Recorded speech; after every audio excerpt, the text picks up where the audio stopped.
The static crackled through my headset at exactly 11:47 p.m.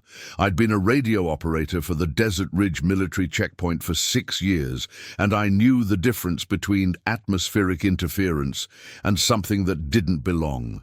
This was the latter. The sound came in waves, almost rhythmic, like breathing through a broken microphone. I adjusted the frequency dial, but the static remained, pulsing beneath the normal chatter of our secure channels. My logbook sat open beside me, the entries. For that night, perfectly routine until that moment. Supply convoy departing at midnight, expected arrival at forward base Kestrel by 0300 hours, 17 vehicles, 43 personnel. I'd cleared their route myself just 2 hours earlier. The static grew louder, and underneath it I heard something else. A voice, maybe, distorted beyond recognition, speaking words I couldn't quite understand. The hair on my arms stood up. I'd heard stories from other operators about radio anomalies in this region, tales dismissed as exhaustion or equipment malfunction, but I'd never experienced anything like this. The screen of my communication terminal flickered, showing signal interference across multiple frequencies. I checked the weather data. Clear skies, no solar activity, nothing that should cause this level of disruption. My hand reached for the phone to call our technical team when the static suddenly stopped. The silence was worse than the noise. It felt deliberate, like someone on the other end had finished saying what they needed to say and was now waiting for my response. I didn't know it then, but I had 23 minutes before Convoy Delta-Seven would leave the base. 23 minutes before I would radio my first warning. 23 minutes before 43 people would drive into something that military reports would later classify as unexplained disappearance, and that I would never be able to forget. My name is Marcus Webb, and this is the night I learned that some warnings can't prevent what's already been decided by forces we don't understand. I'm sharing this story because someone needs to know what really happened that night. The official report is incomplete, sanitized, stripped of the details that matter. But before I go any further, I want to hear from you. Drop a comment below and tell me what city you're watching from. Are you somewhere remote, where the night feels heavy and endless? Or are you in a city where lights keep the darkness at bay? Because what happened to Convoy Delta-Seven happened in a place where darkness isn't just the absence of light. It's something that moves, that hunts, that waits. The convoy commander was Captain Chen, a 15-year veteran who'd run supply routes through every hostile territory imaginable. I'd worked with her dozens of times, professional, cautious, never took unnecessary risks. When her voice came through my speakers at 11:58 p.m. for the pre-departure check, everything sounded normal. Desert Ridge. This is Delta-Seven actual. 17 vehicles, all systems green, departing on schedule. I confirmed the route, the weather conditions, the emergency protocols, standard procedure. But my eyes kept drifting to the frequency monitor, where the interference from earlier had left a pattern I didn't recognize. A series of spikes that formed something almost like a waveform of speech. Delta-Seven, be advised, I said, my voice steadier than I felt. We experienced unusual radio interference approximately 15 minutes ago. Unknown source. Keep your communications channel open and report any anomalies. There was a pause. I could hear background chatter from her end, the rumble of diesel engines warming up, the metallic clang of cargo doors being secured. Copy that, Desert Ridge, Captain Chen replied. We'll maintain strict communication protocol. Delta-Seven departing now. I watched their transponder signals begin to move on my screen, a neat formation of 17 green dots proceeding north along Highway 447 into the vast emptiness of the Nevada desert where nothing was supposed to exist except sand, rock, and the ruins of forgotten mining towns. That was the first time I should have stopped them. But interference happens. Equipment glitches. I told myself it was nothing, just atmospheric conditions or maybe some classified test the brass hadn't bothered to inform checkpoint operators about. I told myself a lot of things in those first few minutes while the convoy rolled deeper into the dark. What I couldn't tell myself, what I couldn't ignore, no matter how hard I tried, was the feeling creeping up my spine that something out there had been waiting for them. And my radio interference hadn't been a malfunction at all. It had been an announcement. The first 5 miles passed without incident. Captain Chen checked in at regular intervals, her voice clear and professional. Desert Ridge, Delta-Seven, passing marker 5, maintaining speed, all vehicles accounted for. I logged the transmission, noted the time, 0013, and tried to shake the unease that had settled into my chest like cold water.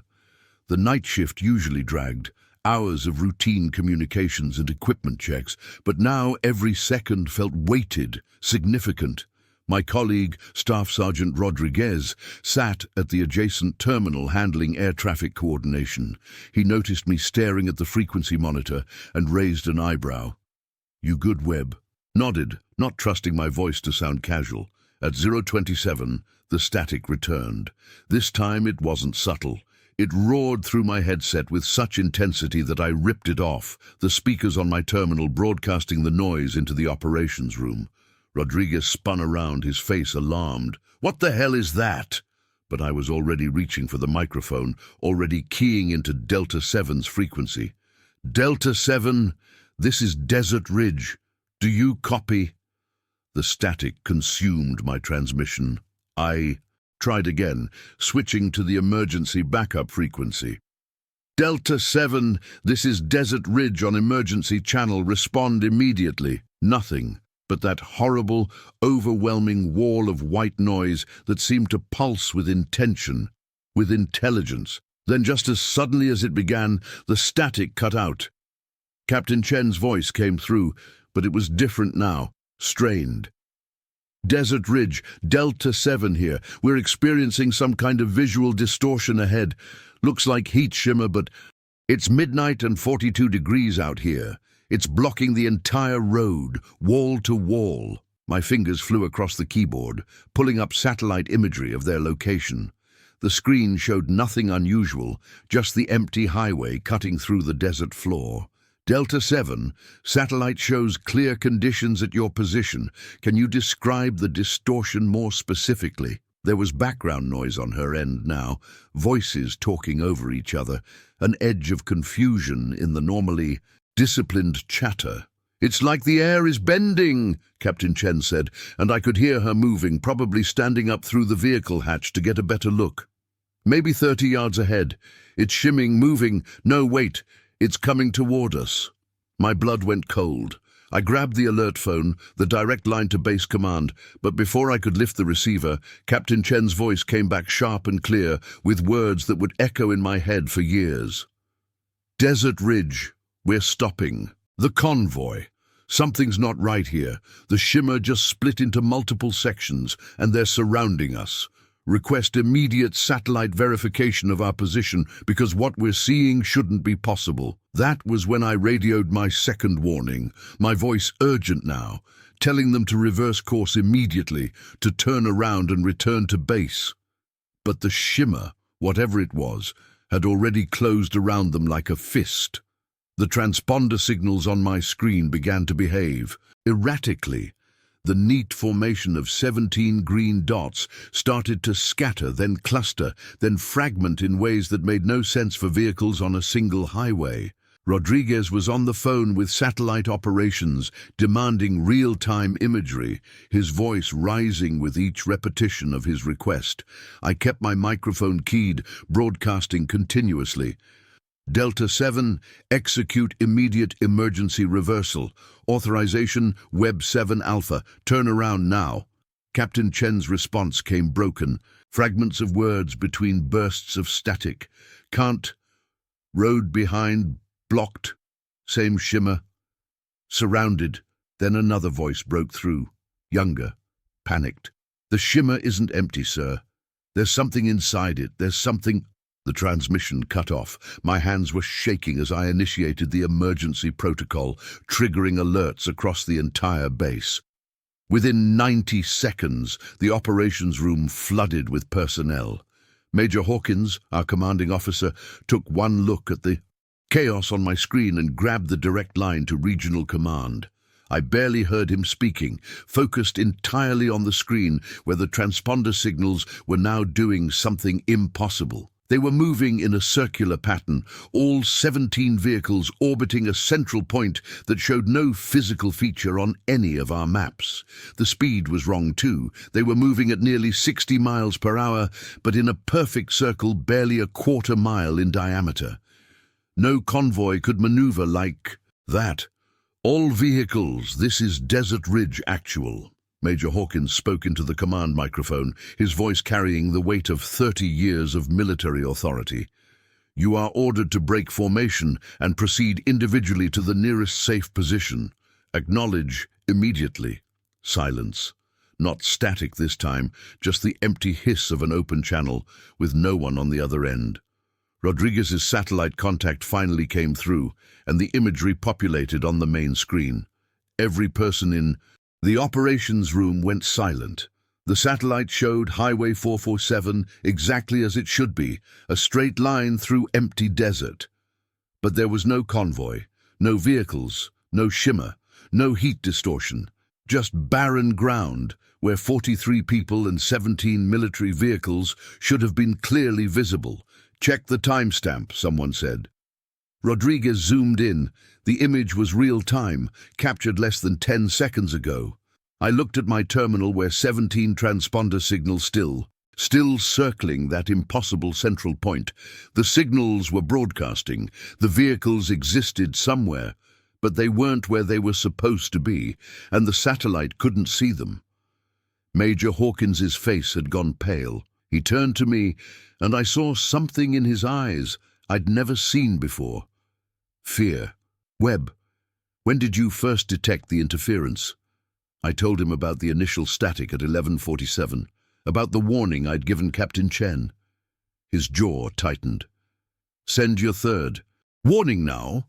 Tell them to activate their emergency beacons and prepare for immediate extraction.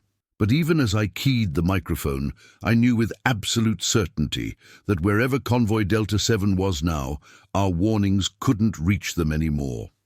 The circling pattern continued for exactly 7 minutes. I know because I watched the timer on my screen, counting every second while the transponder signals made their impossible orbit. Then, at 0:41, all 17 signals stopped moving, simultaneously. They didn't slow down or break formation. They just froze in place, scattered around that central point like numbers on a clock face. Major Hawkins ordered a reconnaissance helicopter scrambled, but the nearest unit was 40 minutes out. 40 minutes. An eternity when you're staring at signals that represent people you've worked with, people whose voices you know, people who are somewhere your equipment says they exist, but your eyes can't see. The static returned at 0:43, but this time it was different. Underneath the white noise, I could hear voices, multiple voices, overlapping, speaking words that sounded like English, but with the syllables stretched and distorted. Rodriguez heard it too. He looked at me, his face ashen. Is that them? I didn't know. The voices didn't sound right, didn't sound human exactly, but there was something familiar in the cadence, in the rhythm. I recorded everything, letting the system capture whatever was coming through while my mind raced through every piece of training, every protocol, every lesson about unexplained phenomena in remote installations. Nothing prepared you for this. Nothing could. Then Captain Chen's voice cut through the noise, crystal clear for just 3 seconds. It's not a shimmer. It's a door. We're on the other side. The static swallowed her words, but those 3 seconds told me everything and nothing. A door to what? The other side of what? I transmitted again, my third official warning, my voice. Hoarse now, Delta-Seven, this is Desert Ridge. Deploy all emergency countermeasures. Activate ELT beacons. If you can hear this transmission, know that extraction teams are en route to your last known position. Hold your location.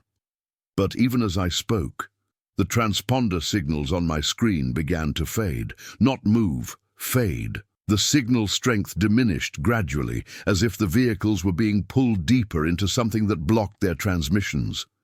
At 0047, exactly 1 hour after my first encounter with the static, all 17 transponder signals disappeared simultaneously.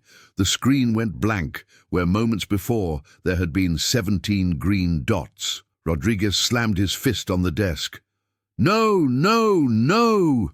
Major Hawkins was shouting into multiple phones, demanding satellite coverage, helicopter assets, ground search teams. But I sat frozen, headset pressed against my ears, listening to the frequency where Delta-7 should be. There was no static now, no voices, just the soft, empty hiss of dead air, and underneath it, so faint I might have imagined it, the sound of something breathing. The helicopter reached the location at 0123. I listened to the pilot's reports, each one more confused than the last. No visual on any vehicles, no tire tracks, no debris. The highway is completely clear. They used thermal imaging, ground-penetrating radar, every sensor available. Nothing. The 17 vehicles had vanished as if they'd never existed. But I had the recordings.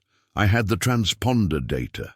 I had Captain Chen's voice saying, "We're on the other side," evidence that something impossible had happened, that 43 people had driven into some kind of phenomenon that our technology couldn't explain and our protocols couldn't address. The investigation lasted 6 weeks. Military intelligence, technical specialists, scientists whose credentials were mostly redacted.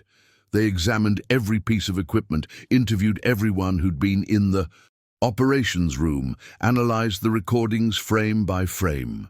The official conclusion was equipment malfunction combined with a catastrophic navigation error that sent the convoy off-road into a region where their transponders lost signal. They claimed the vehicles were probably buried in a flash flood ravine, hidden by overhanging rock formations that blocked satellite visibility. They claimed Captain Chen's final transmission was misheard, that she'd said, "It's not a shimmer, it's getting darker." It's not a shimmer, it's a door. But I know what I heard. I've listened to that recording 10,000 times, and I know what the frequency monitor showed before they confiscated it. That pattern of interference that looked like a waveform of speech that appeared exactly 1 hour before the convoy departed, as if something out there had been counting down. The families were told their loved ones died in the line of duty, location classified, remains unrecoverable due to hazardous terrain. They gave them flags and medals and empty coffins to bury. They gave me a commendation for following protocol and a transfer to a base in Germany where I'd never have to work desert checkpoints again. I accepted the transfer. I took the commendation. I signed the non-disclosure agreement that threatened prosecution if I ever spoke about the specifics of that night. But I'm speaking now because 3 months ago I heard something that changed everything. I was in a bar in Stuttgart, off-duty trying to forget, when a civilian contractor sat down next to me. He was older, weathered, the kind of man who'd spent decades in places the military won't acknowledge exist. He looked at my unit patch, at the ribbon on my chest, and said quietly, "Desert Ridge, right? You were there for the convoy." I started to give him the official story, but he held up his hand. "Don't. I know what happened, and I know something else you don't." He leaned close, his breath smelling of whiskey and resignation. That wasn't the first time. It's happened before in different places, to different people.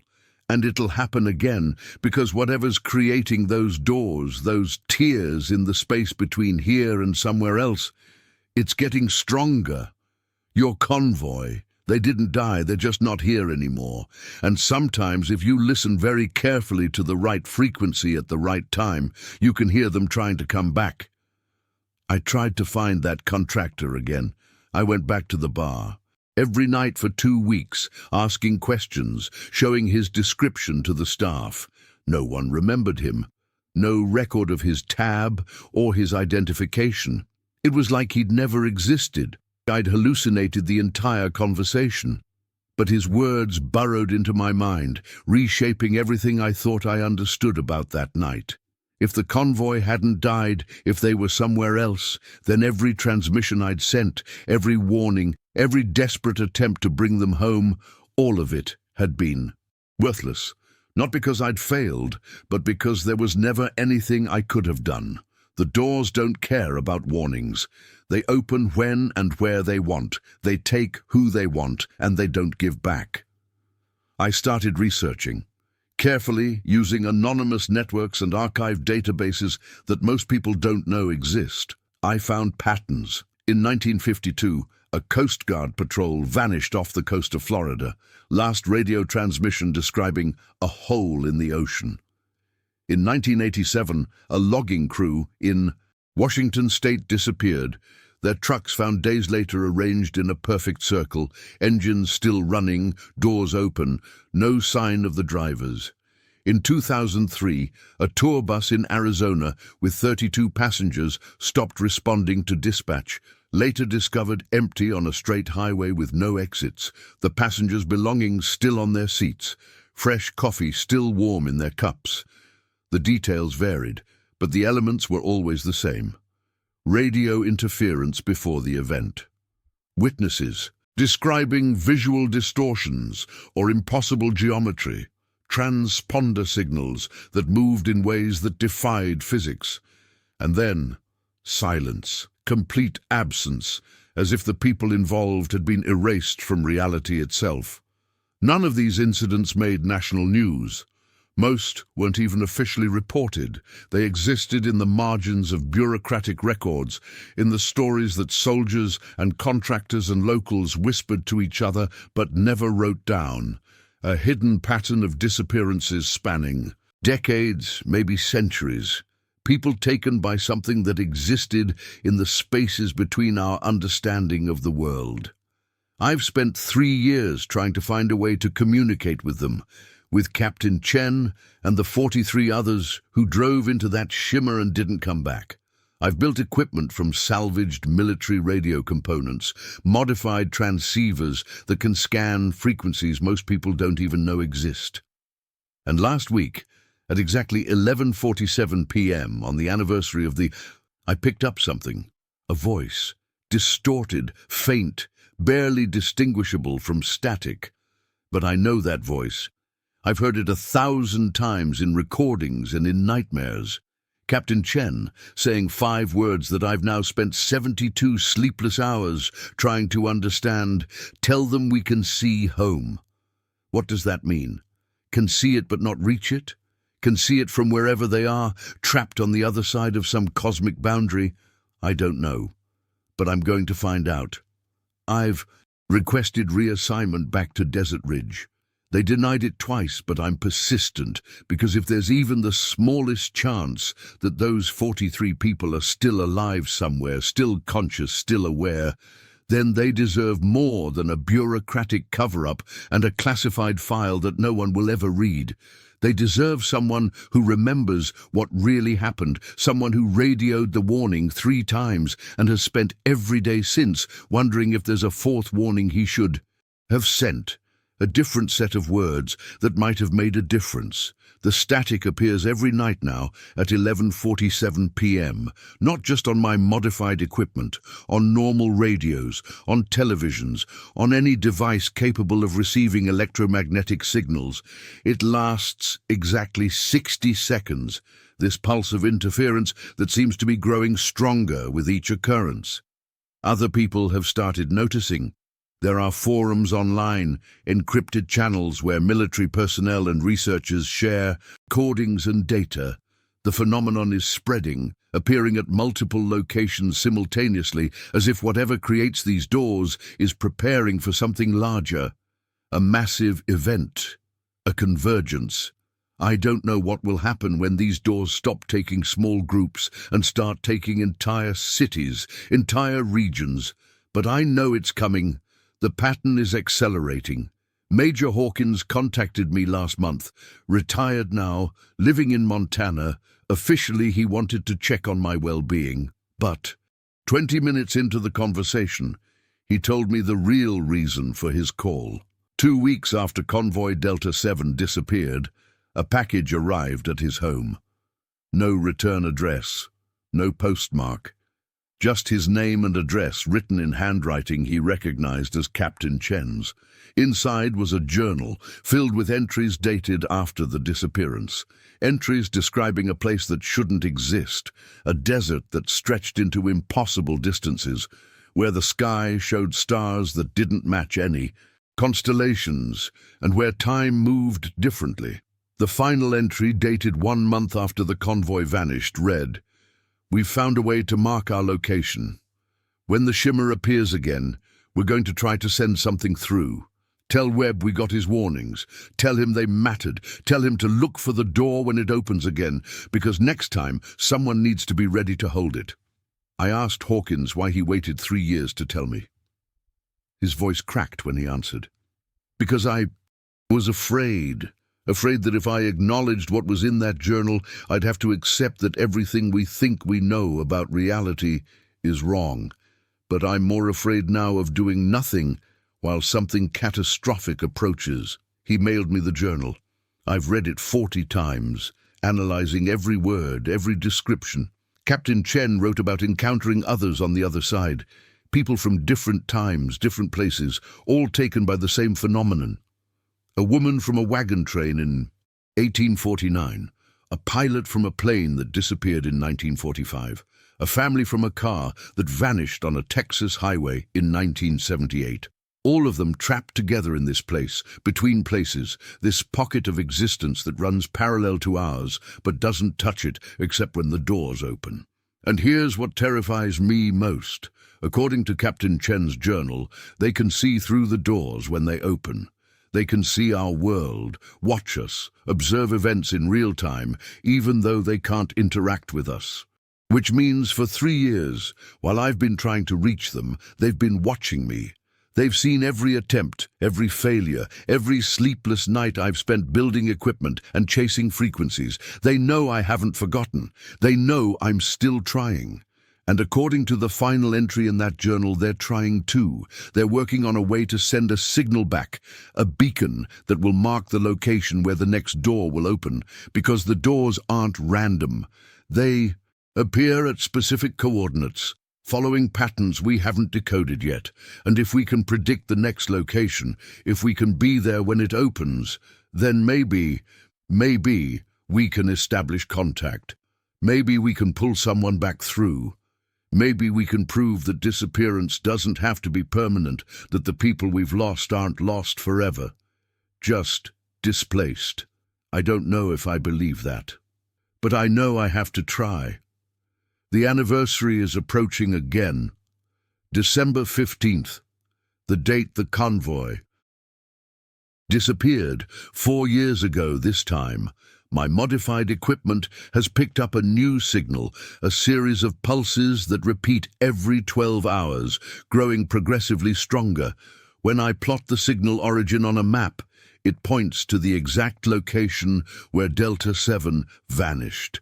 The door is preparing to open again, and this time I'm going to be there, not in an operations room watching screens and sending useless warnings into the void, but on the ground, at the coordinates, with every piece of equipment I've built or borrowed or stolen. Because Captain Chen told me to be ready, told me someone needs to hold the door, and I refuse to let 43 people rot in some parallel dimension while I sit safely behind a desk filing reports that no one reads. So here's why I'm telling you this story now, before I go back to that stretch of Highway 447. Because if I'm right, if the door opens and I manage to establish stable contact with the convoy, then everything changes. The disappearances can't be covered up anymore. The pattern becomes undeniable, and people will need to know what to do if they encounter the shimmer, if they hear the static, if they find themselves facing a door between worlds that they never wanted to see. But if I'm wrong, If I get to those coordinates and nothing happens, or worse, if I get there and the door opens and I get taken too, then at least someone will know the truth about what happened to Convoy Delta-Seven. At least my warnings, all 4 of them, now will exist somewhere permanent, accessible, undeniable. The equipment is packed, the coordinates are programmed into my GPS. I've written letters to my family explaining where I've gone and why, sealed them in envelopes they'll only receive if I don't return within 72 hours. I've copied every file, every recording, every piece of data I've collected, and stored it in multiple secure locations with instructions for release if I disappear. I'm not naive enough to think I'll definitely succeed. The odds are more likely that I'll become the 44th person taken by whatever exists on the other side of these doors. But the odds don't matter anymore. What matters is that 43 people are trapped, and I radioed 3 warnings that didn't save them. And now I have a chance to do something that might actually help. I leave tomorrow night. I'll reach the coordinates by 11:30 p.m., giving me 17 minutes to set up equipment before the statistical probability window opens. I've calculated that the door, if it appears, will manifest between 11:47 p.m. and 12:03 a.m. based on the pattern of previous incidents and the strength of the signal pulses. 17 minutes to prepare for something I don't fully understand. To face a phenomenon that has consumed people for decades, to maybe, if I'm incredibly lucky and brave and skilled, to finally get answers. If you're watching this video and it's after December 16th, check the news, check military reports, check forums and encrypted channels, and anywhere people share stories about the impossible things they've witnessed. If you see reports of someone disappearing on Highway 447 in Nevada, or of strange radio interference, or of a door that appeared in the desert and then vanished, you'll know I found what I was looking for. And if you don't see anything, if there's just silence and no follow-up video from me and no news reports, then I want you to remember this story. Remember Convoy Delta-Seven. Remember Captain Chen and the 43 others, whose names I can't share due to classification protocols, but who deserve to be remembered as more than unexplained disappearances in a sanitized military report.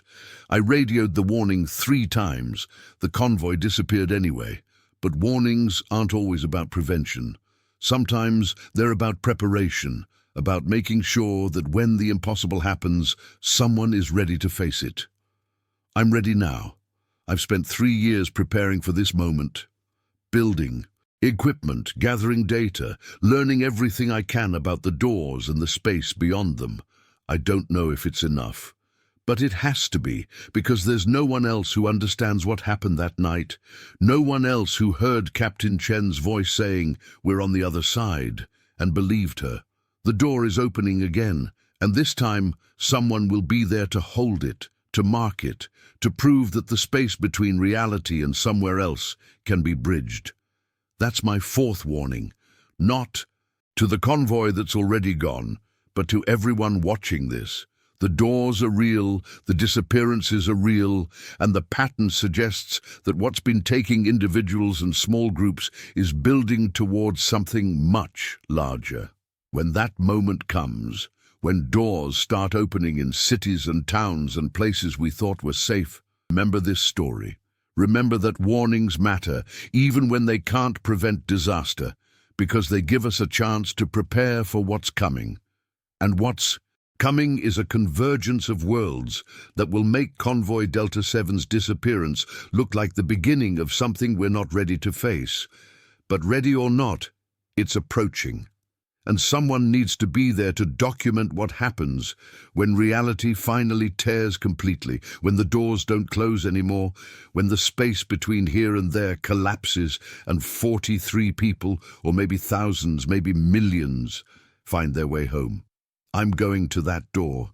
I'm going to hold it as long as I can. And if I make it back, I'll tell you everything I learned on the other side.